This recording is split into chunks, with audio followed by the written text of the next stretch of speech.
Meus irmãos, vamos abrir a Escritura em Romanos 8, do versículo 18 ao 30.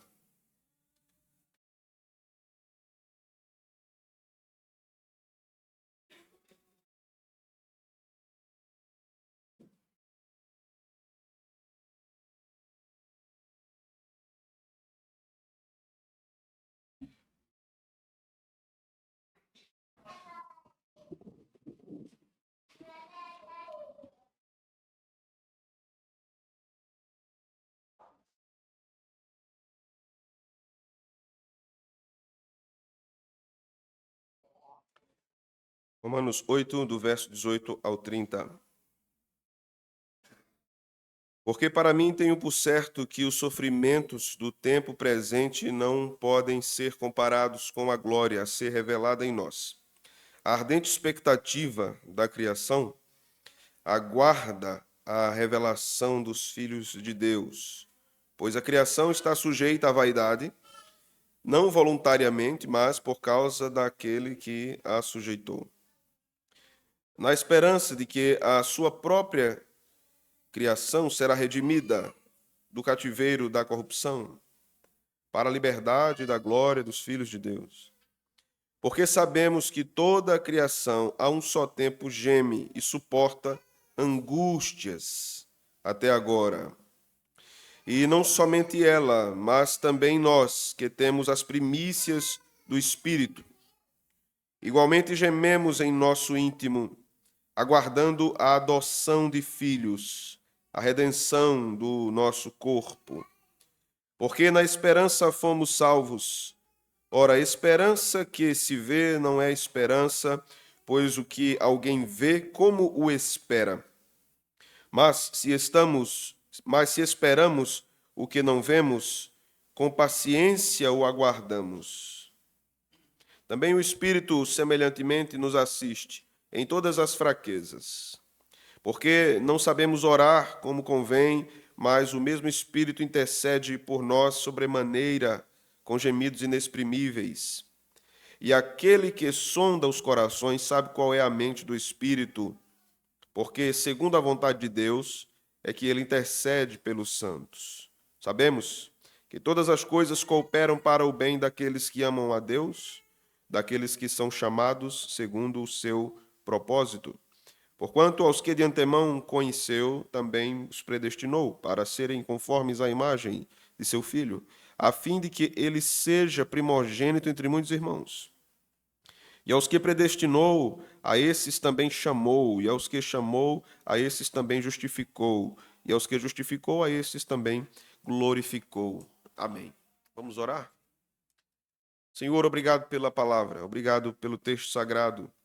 Pedimos que o Teu Espírito Santo nos ensine as verdades contidas nesta porção da Sagrada Escritura, esse capítulo tão grandioso que o Teu servo Paulo escreveu para a instrução da Igreja de Roma e não apenas para ela, para todas as igrejas da cristandade na história do Teu povo.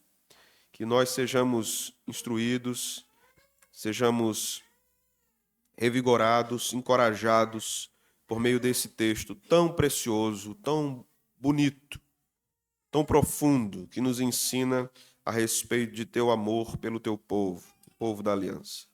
É isso que nós te oramos, no nome de Jesus. Amém. Podem sentar, meus irmãos.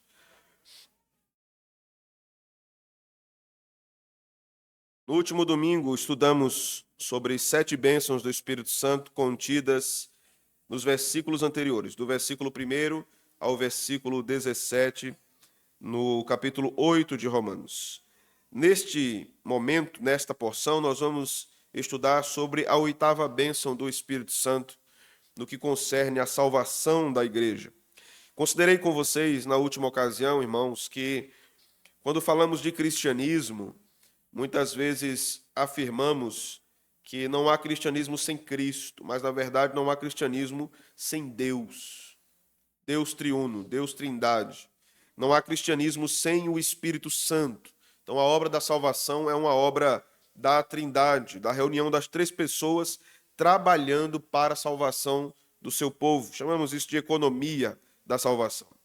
Mas aqui nessa porção, Paulo nos ensina que a vida da igreja é uma vida em uma tensão no mundo caído.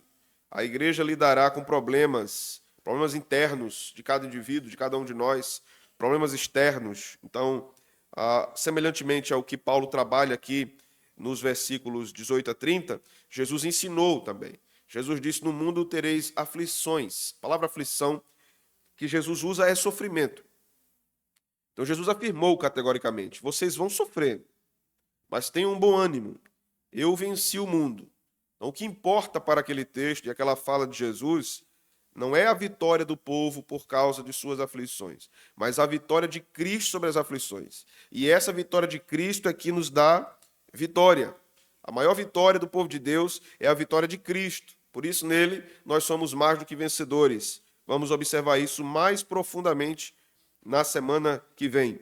Mas aqui Paulo nos ensina muitas coisas. Aqui nós temos uma porção interessante sobre a perspectiva de Paulo sobre o fim, sobre a escatologia, e nós temos algo ainda mais interessante, que é a mudança de paradigma, ou a mudança de perspectiva a respeito do sofrimento e da glória.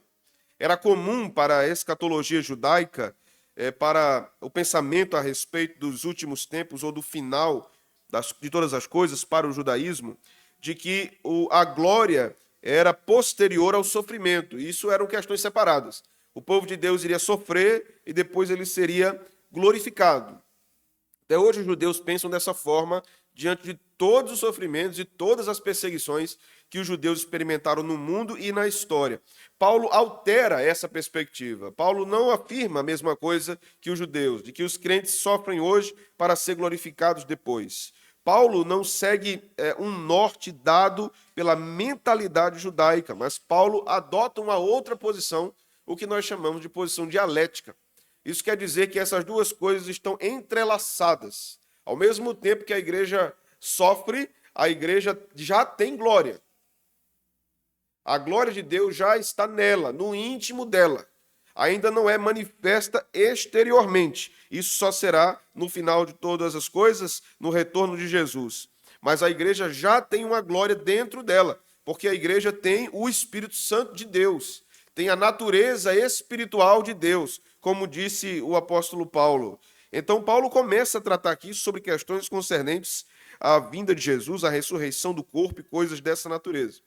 Mas eu preciso situá-los aqui em antecedentes históricos que nos ajudam a entendermos mais claramente esta porção que estamos aqui a observar. Os versículos 17, veja, diz o seguinte, 17, 18 e 28 a 30, diz-nos o seguinte: ora, se somos filhos, somos também herdeiros, herdeiros de Deus, co-herdeiros com Cristo, e com eles sofremos, se com ele sofremos, também com ele seremos glorificados. Paulo está falando de uma herança eterna, de uma glória eterna, e que nós recebemos isso de Deus. Verso 18: porque para mim tenho por certo que os sofrimentos do tempo presente não podem ser comparados com a glória que há de ser revelada em nós. Mais uma vez, ele trata desta glória. Quando nós lemos o versículo 28 até o 30, nós lemos: sabemos que todas as coisas cooperam para o bem daqueles que amam a Deus, daqueles que são chamados segundo o seu propósito. Propósito aqui é a ideia de finalidade, daqueles que são chamados segundo o fim designado por Deus para a igreja, que é a glorificação. Verso 29. Porquanto os que de antemão conheceu, também os predestinou para serem conformes à imagem de seu Filho, a fim de que ele seja primogênito entre muitos irmãos. E aos que predestinou, a esses também chamou, e aos que chamou, a esses também justificou, e aos que justificou, a esses também glorificou. Observe o tempo verbal aqui nesse versículo de número 30. Está no passado. Porque isso faz parte de uma operação eterna, anterior, eternidade passada, onde Deus decreta todas as coisas, a salvação dos eleitos. Então, o texto diz que ele predestinou, que ele chamou, que ele justificou, que ele glorificou. Em termos históricos, nós ainda não estamos glorificados. Eu não estou, você não está. mas a glória do Altíssimo já está em nós. Ela já está dentro de nós. Um comentarista bíblico norte-americano chamado Mervyn Pate diz o seguinte: por causa da morte e ressurreição de Cristo, a era vindoura irrompeu na era presente. Vou repetir para você. Por causa da morte e da ressurreição de Cristo, o futuro glorioso da igreja entrou no presente. Nós já experimentamos essa glória no presente, não na sua forma total, absoluta, completa, final. Mas ela já está em nós. Por isso é possível nos alegrarmos em Deus. Por isso é possível termos alegria em Deus, termos felicidade em Deus, termos satisfação em Deus enquanto estamos aqui. Então o cristão já possui a glória de Deus nessa era presente. Mas nesse tempo, a glória divina está reclusa no nosso coração, no íntimo.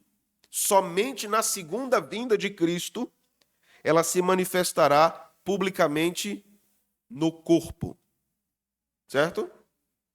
Hoje ela está reclusa no íntimo, mas ela estará governando todo o corpo, ou alcançando todo o corpo. Por isso da importância do corpo glorificado. Por isso que Paulo vai dizer a esses que ele justificou, ele glorificou. Nós vamos ver alguns pontos aqui nessa porção que lemos. Em primeiro lugar, veremos o que o texto diz sobre sofrer com Cristo. Isso é algo que nos assegura acerca da glória vindoura. Paulo está tratando aqui sobre esperança.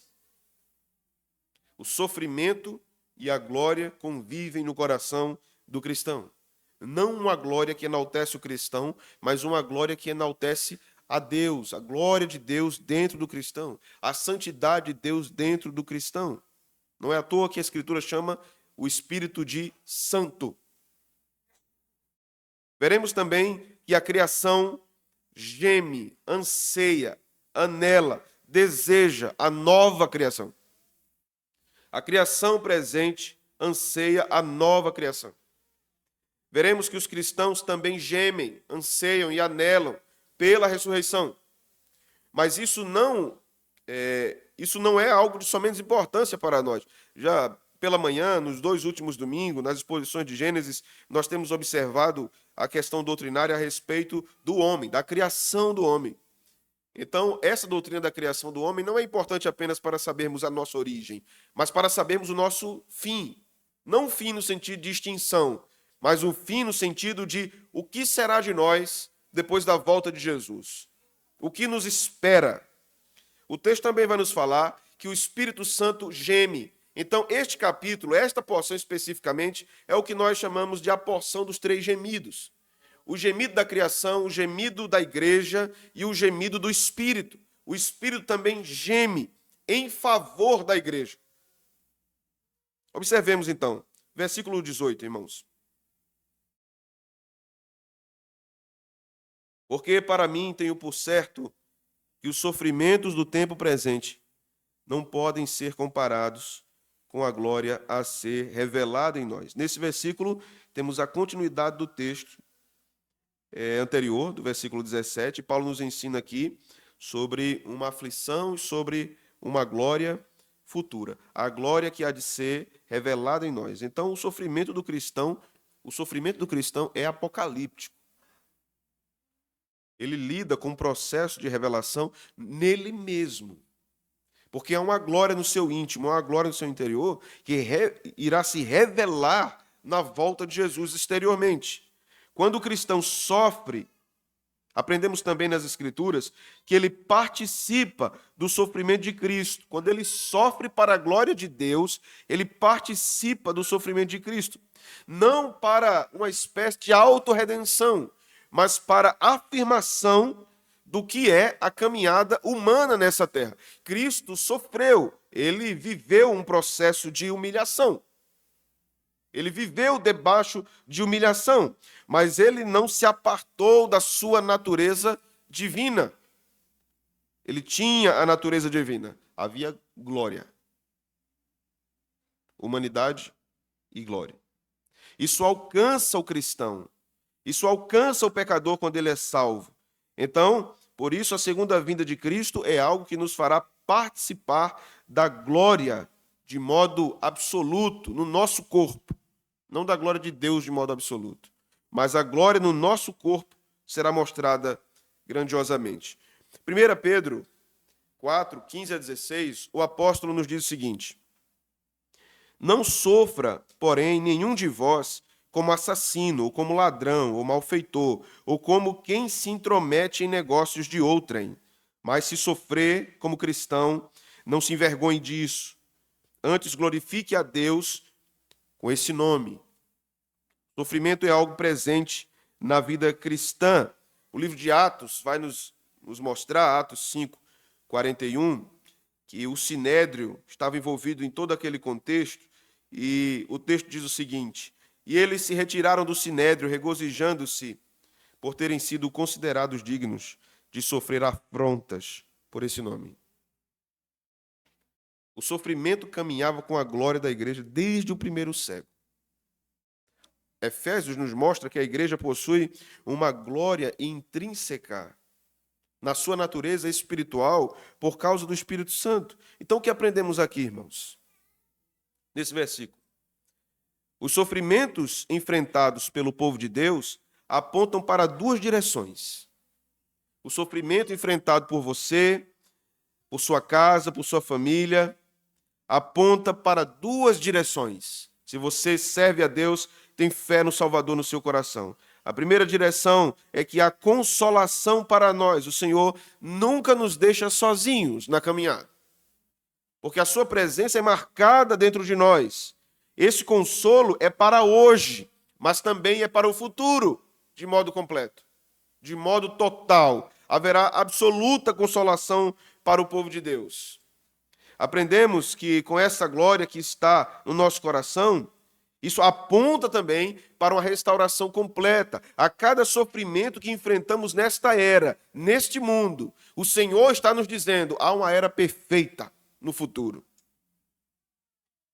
Há um tempo, há um lugar sem esse sofrimento, sem essa aflição. Mas enquanto estamos debaixo do pecado, no sentido de que o mundo está subjugado pelo pecado, nós sofreremos, passaremos por aflição. Devemos lembrar que esta glória futura já nos foi dada em menor proporção. Isso é obra da graça de Deus. Sim, nós podemos ter esperança e devemos ter. Sim, nós devemos orar pedindo o retorno do Senhor. Sim, nós devemos desejar a glória futura instalada completamente, mas não devemos esquecer que a porção devida para o hoje, Ele dá. Assim como o Senhor deu maná diário ao povo de Israel no deserto, Ele nos dá diariamente a porção correta de consolação, com a presença de sua glória dentro de nós. Aprendemos também que os sofrimentos são marcas do cristão. Somos abençoados em sofrermos, porque nos assemelhamos a Cristo. Nós não devemos nos alegrar no sofrimento, nós devemos nos alegrar em Cristo, no sofrimento, enquanto estamos no sofrimento. Nós não devemos buscar o sofrimento, apesar que às vezes a gente busca, né? Não devemos buscar o sofrimento, mas devemos crer, nos apossar dessa verdade, de que no sofrimento Ele estará. No sofrimento Ele nos consolará, mesmo quando o sofrimento for provocado por nós, por atos pecaminosos, Ele não nos deixará. Isso não é para afirmar, continue fazendo o errado. Não é para isso. Isso não é para dizer, continue assim, nas suas atitudes precipitadas, desgovernadas, intemperantes. Não é por isso. É para nos demonstrar misericórdia.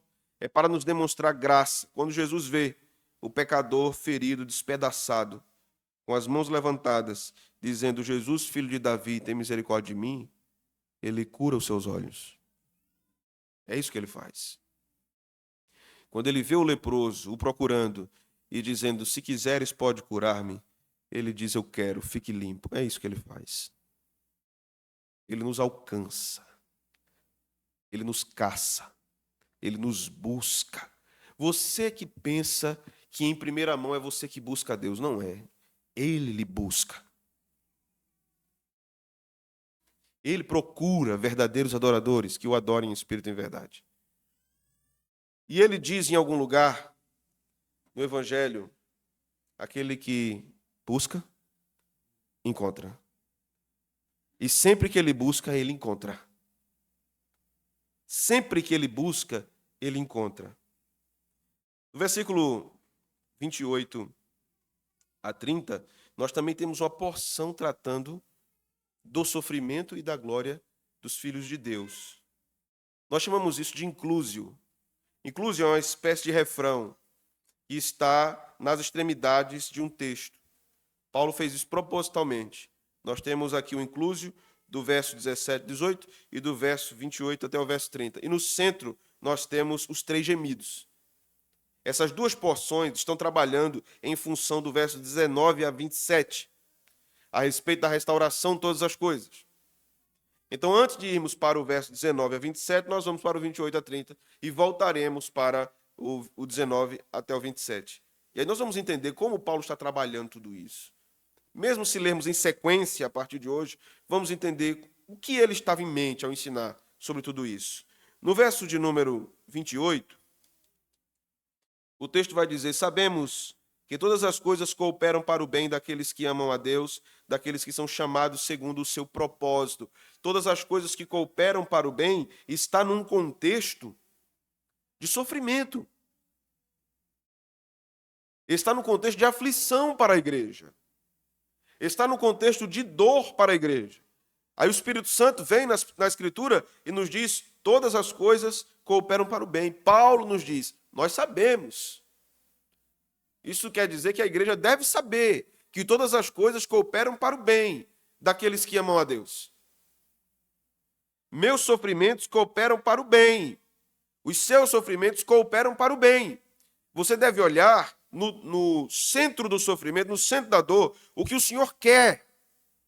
O que o Senhor quer? O que importa não é o que você quer quando você está no sofrimento. O que importa é o que o Senhor quer. Porque o sofrimento só ocorre segundo a vontade de Deus.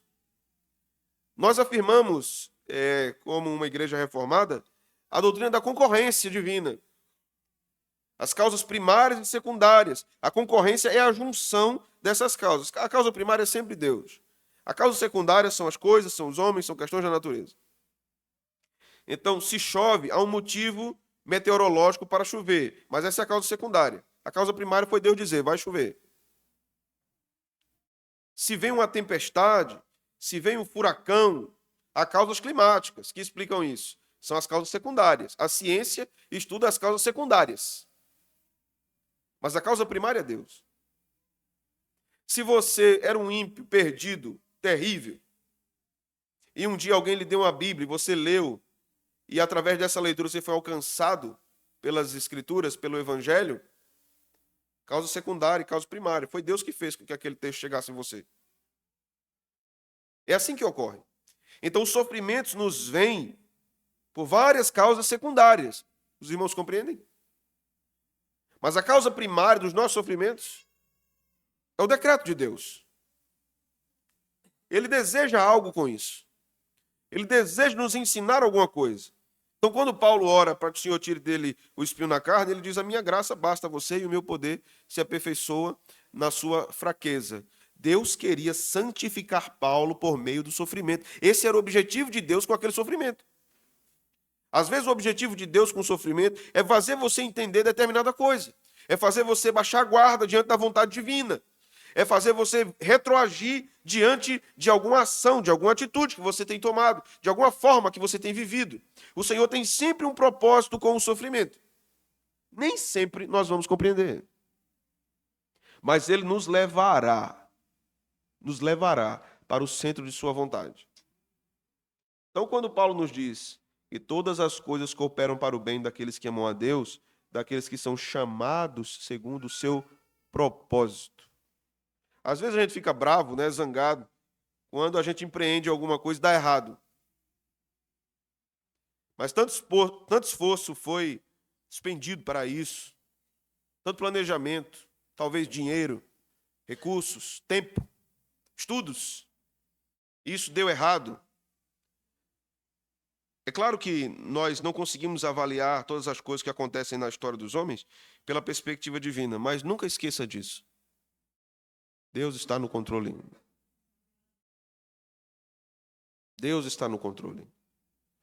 Nada foge ao seu domínio.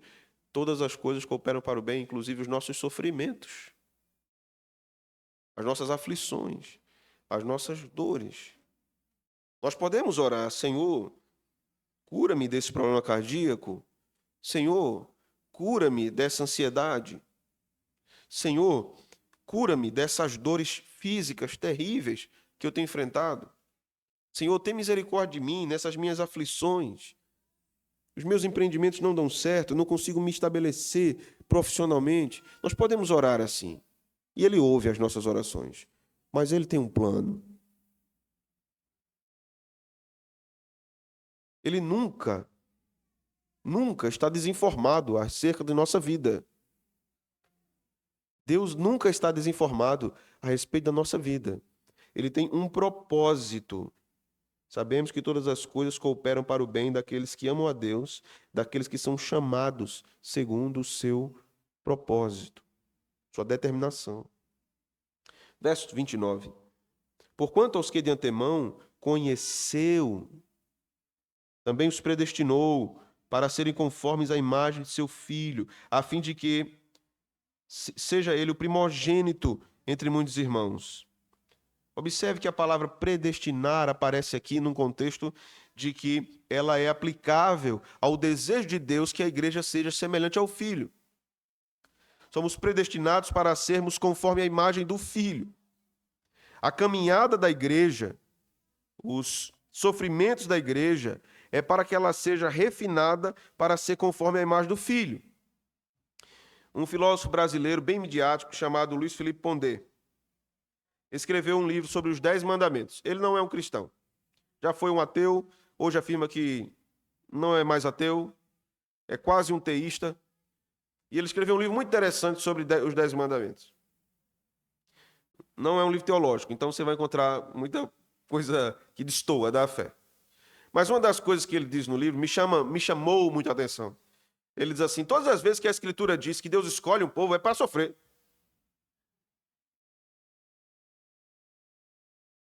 Veja a história de Israel. Deus escolheu Israel, Israel foi para o deserto. Passou aquele povo todo sofrendo. Aquele tempo todo sofrendo. Deus escolheu os cristãos. Um homem que não conhece a teologia, né, reformada, mas afirma, Deus escolheu os cristãos, porque a lógica da Escritura é que Deus escolhe um povo. Não é que um povo escolhe Deus. E esse povo vai sofrer. Só é ler a história dos cristãos. A história das grandes perseguições, tudo que o povo cristão tem sofrido no decorrer dos séculos. Deus escolhe um povo sofrer. Mas aí falta o outro lado da perspectiva em Pondé, que é a perspectiva de Paulo. Mas esse sofrimento não é apenas para uma glória futura. Esse sofrimento está entrelaçado com a glória presente, que desabrochará totalmente na era futura. Pondé é um judeu. Ele vem de família judaica, né? É um pernambucano que está há muito tempo em São Paulo, professor universitário. Então, ele tem a perspectiva judaica, mas ele não tem a perspectiva cristã do sofrimento. A perspectiva cristã sempre se caminha com sofrimento e com glória. Sofrimento com consolação. Aflição e consolação. Isso é mostrado em Cristo, quando ele está aflito no jardim, orando, buscando ao seu Deus. E a Escritura diz que um anjo visita para o consolar. Isso é mostrado na Escritura com o próprio Paulo. Isso é mostrado nas igrejas. O Senhor consolando e fortalecendo as igrejas. Vá comigo para 1 Coríntios, capítulo 15.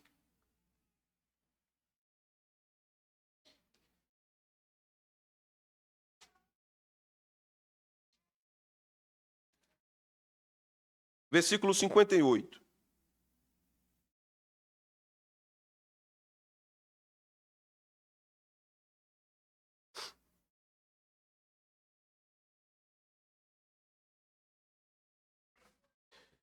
Porquanto, meus amados irmãos, o que é que diz, irmãos, agora?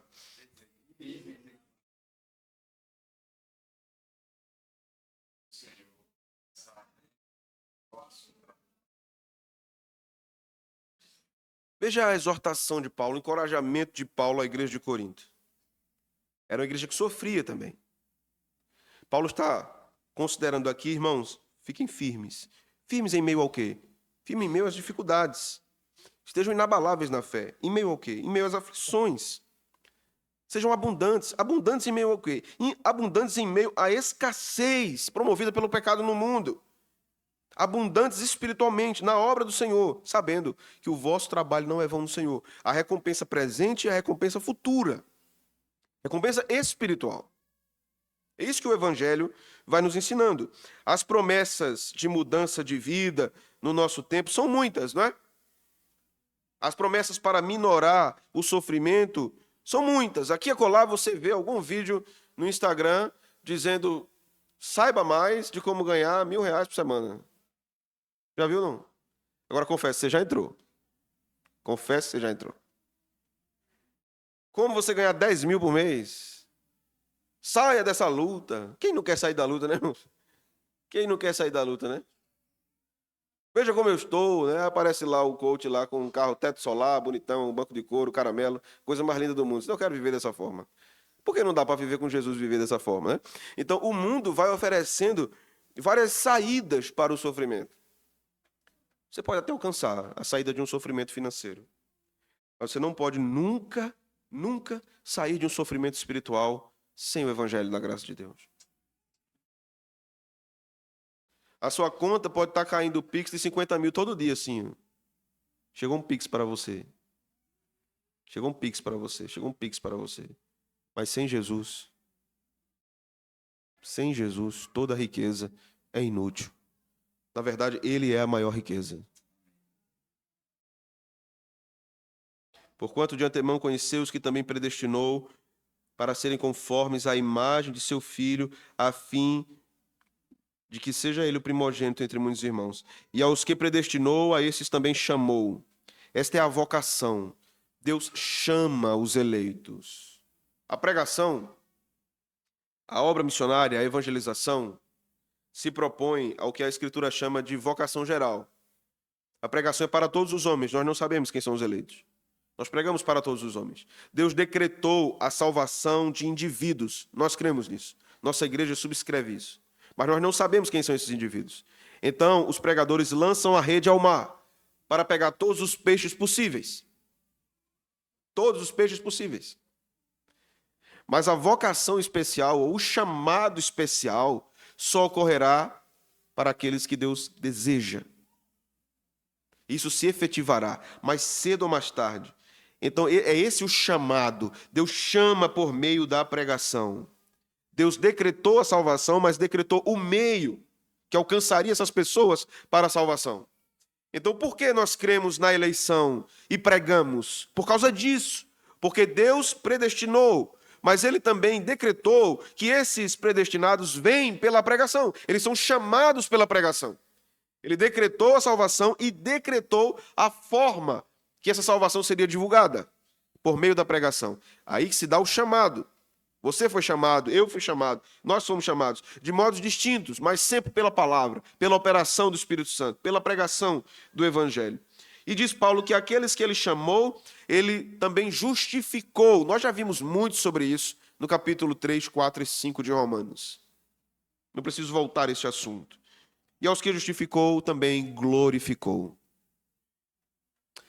A salvação deles é garantida. Uma vez salvos, salvos para sempre. Vamos retroceder agora. Vamos para o versículo 19. A ardente expectativa da criação aguarda a revelação dos filhos de Deus. Algumas palavras importantes nesse texto, nesse versículo.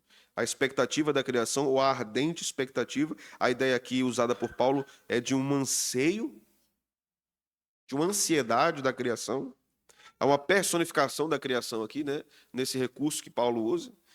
Então a revelação anseia, a criação anseia a revelação dos filhos de Deus. Por quê? Ela tem um motivo, podemos dizer assim, para estar ansiosa para que os filhos de Deus sejam glorificados. A ideia aqui de revelação dos filhos de Deus é a ideia da glorificação. da instalação da nova criação. O texto vai nos dizer no verso 20: pois a criação está sujeita à vaidade, não voluntariamente, mas por causa daquele que sujeitou, na esperança de que a própria criação será redimida do cativeiro da corrupção, para a liberdade da glória dos filhos de Deus. A criação será liberta do poder do pecado. O pecado trouxe desequilíbrio ao mundo, cardos e abrolhos, assim é mencionado lá em Gênesis. O pecado trouxe desequilíbrios climáticos e possivelmente até alguns desequilíbrios nas leis físicas. Nós não temos como mensurar isso, porque o pecado aparece antes do surgimento da ciência. Então a ciência não tinha como investigar antes. Mas o pecado afeta todo o universo. O pecado afeta o funcionamento normal do nosso corpo. Afeta a nossa mente. Afeta nossas emoções. Os vários tipos de dificuldades físicas existentes no mundo existem por causa do pecado. E a criação está desejosa que isso passe, que ela seja liberta disso, seja redimida do cativeiro da corrupção, para a liberdade da glória dos filhos de Deus. A criação espera a restauração. Daí a gente volta àquele tema que temos falado várias vezes aqui. Onde habitaremos a eternidade? Onde viveremos para sempre? Na terra. Na terra. Por isso que a criação aguarda. Por isso que Apocalipse vai nos falar de novos céus e nova terra. Aquela é uma expressão que se refere a todo o cosmos. Deus restaurará todas as coisas, mas isso não ocorrerá antes da transformação e glorificação dos filhos de Deus. Vá comigo para 2 Coríntios 5,17.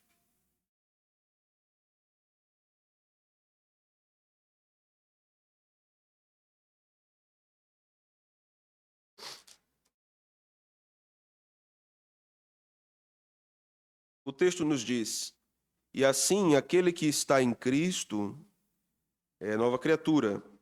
As coisas antigas já passaram, eis que se fizeram novas. A leitura mais precisa aqui seria: aquele que está em Cristo é nova criação. Nova criação. Quando nós observamos o Gênesis, nós estamos observando isso, lendo isso, estudando isso nos domingos de manhã, nós percebemos que a primeira criação é o cosmos. Deus cria a terra, Deus cria as águas, Deus cria os animais, Deus cria o homem. Então, o homem aparece posteriormente, como a coroa da criação. E Deus olha para o homem e diz: muito bom. Ele se satisfaz com a sua criação. Com a nova criação, o processo é invertido. Deus não recria primeiro a terra ou o cosmos, mas ele faz da igreja nova criatura. Não em termos consumados ainda, ou nova criação. Por quê? Por que não em termos consumados ainda? Porque a glória ainda é interior. Ela não é exterior. Mas o processo começou.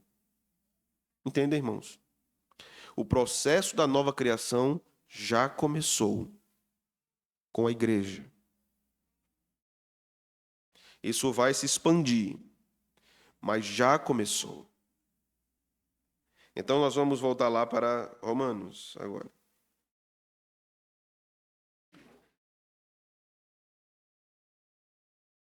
Verso 23. E não somente ela, a criação, mas também nós temos as primícias do Espírito.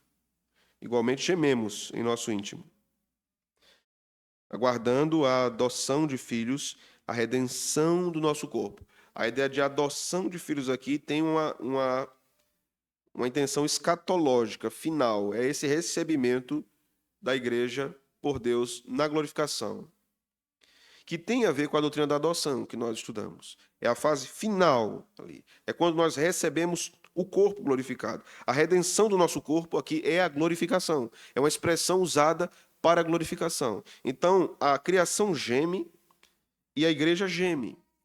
Mas a libertação da criação só ocorre depois da libertação da igreja, da glorificação da igreja.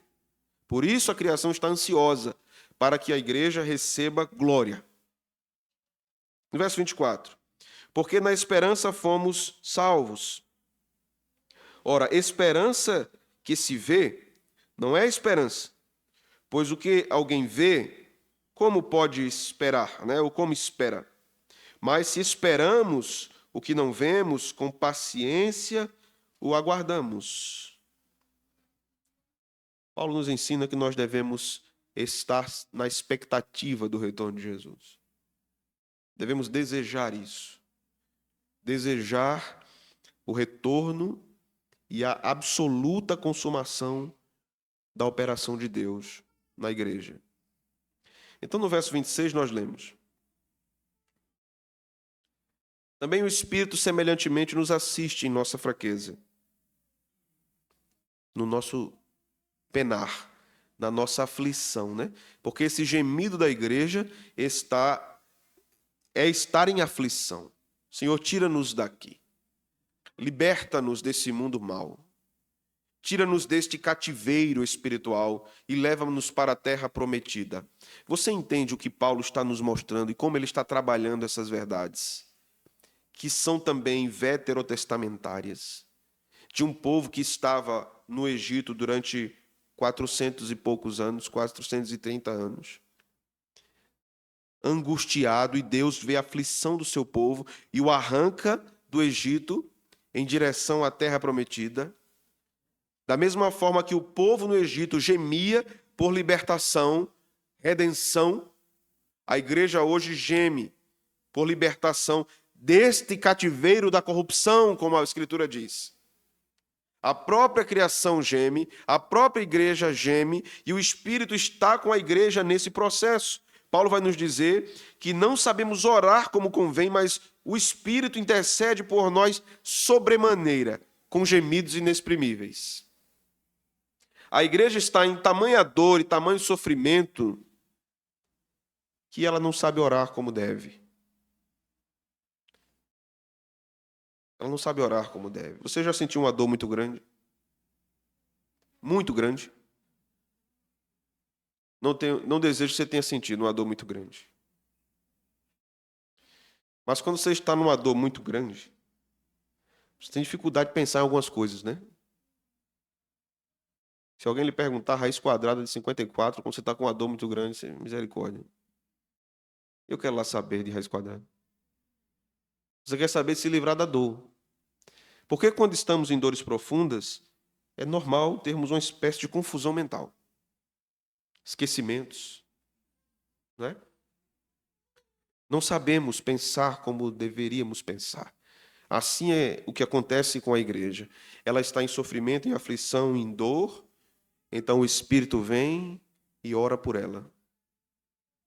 Alcança, ampara, apresenta diante de Deus as necessidades reais da igreja. De modo, irmãos, que Paulo nos apresenta aqui, que na caminhada do povo de Deus, o Espírito sempre estará com ele. Intercede por ele. Sempre. Mais uma vez, nos remetamos ao Antigo Testamento. Quando o povo de Israel pedia o que não deveria pedir, quando o povo de Israel reclamava como não deveria reclamar, murmurava, pecava contra Deus, o Todo-Poderoso, furioso, disse: eu vou destruir todo esse povo, Moisés. O teu povo, Moisés. Eu vou destruir o teu povo, Moisés. Observe isso. Moisés, eu não suporto. Eu vou destruir o teu povo e farei de você uma outra nação.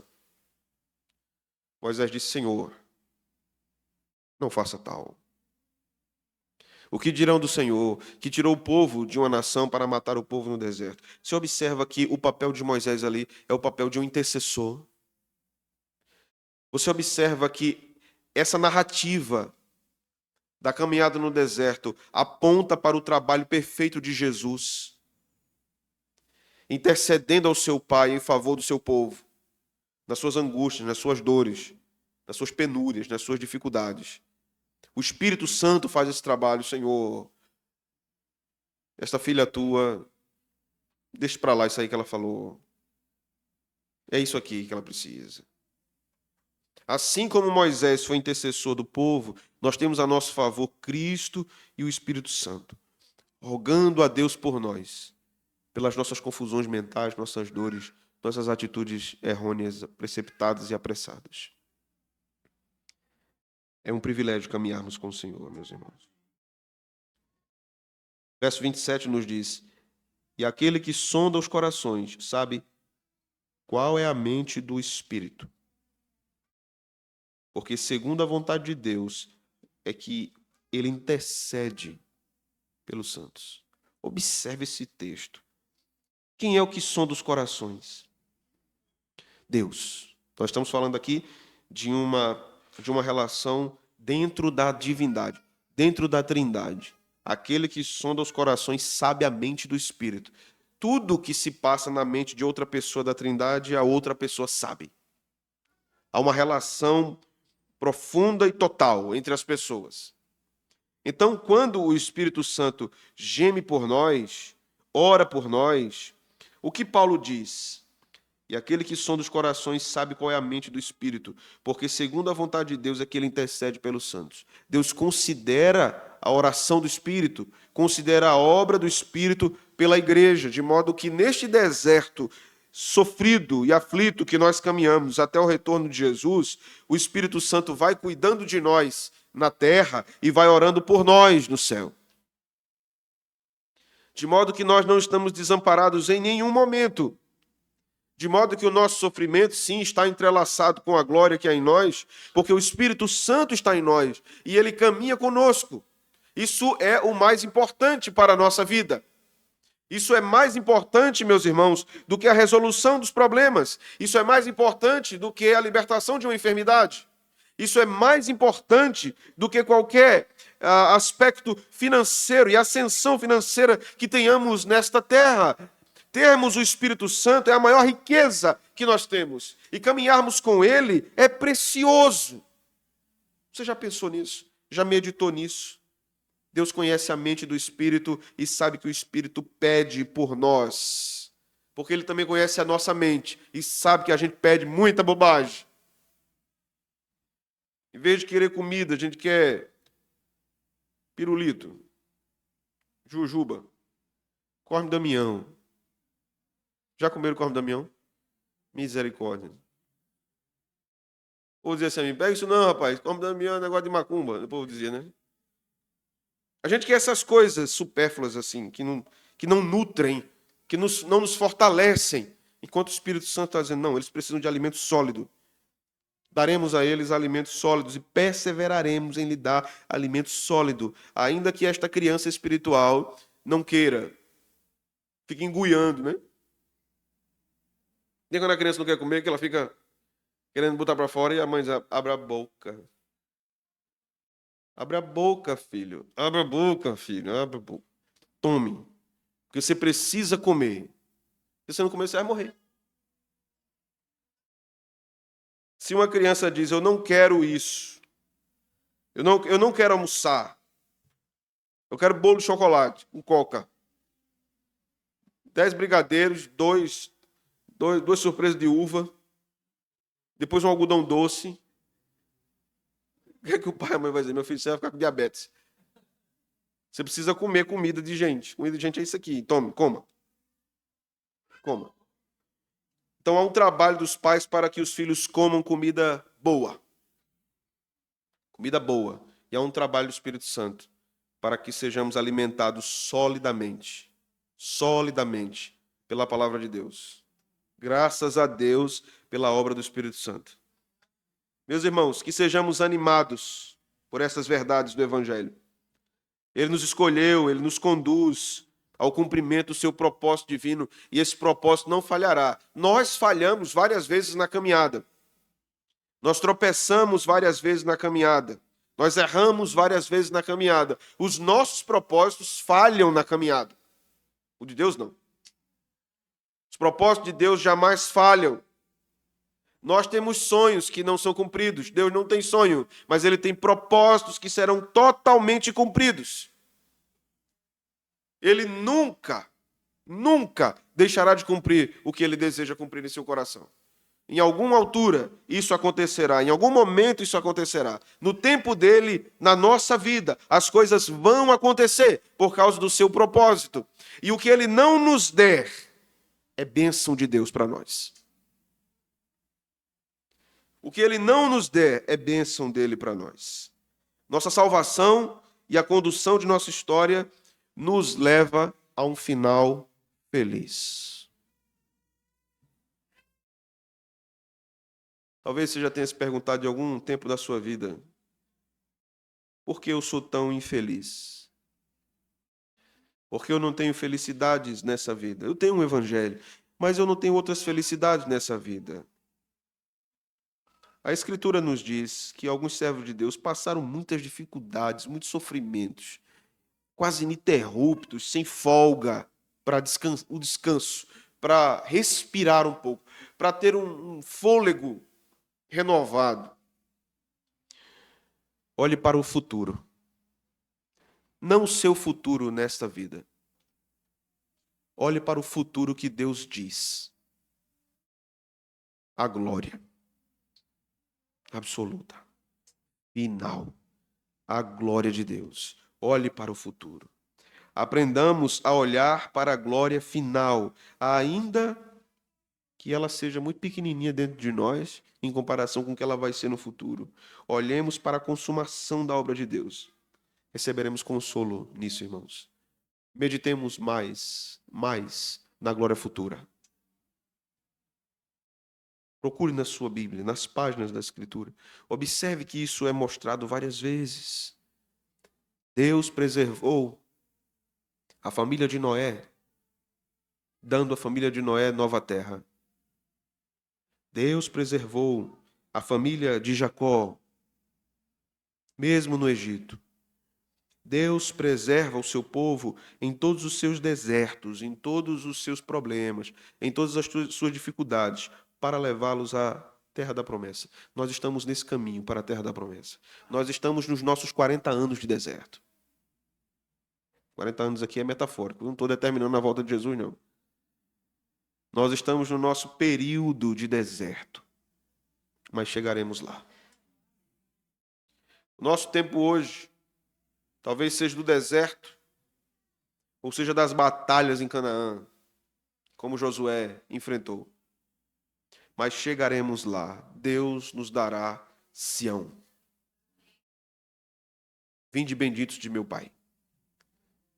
Possuís o reino preparado para vós. Servo bom e fiel, no pouco foste fiel, no muito te colocarei. Entra na alegria do teu Senhor. Ouviremos do nosso Salvador: sejam bem-vindos. Vocês chegaram em casa agora. Alguns dos nossos irmãos já ouviram isso. Alguns de nós aqui vão ouvir primeiro que os outros. Mas todos aqueles que são do Senhor ouvirão do seu Senhor. Você está em casa agora.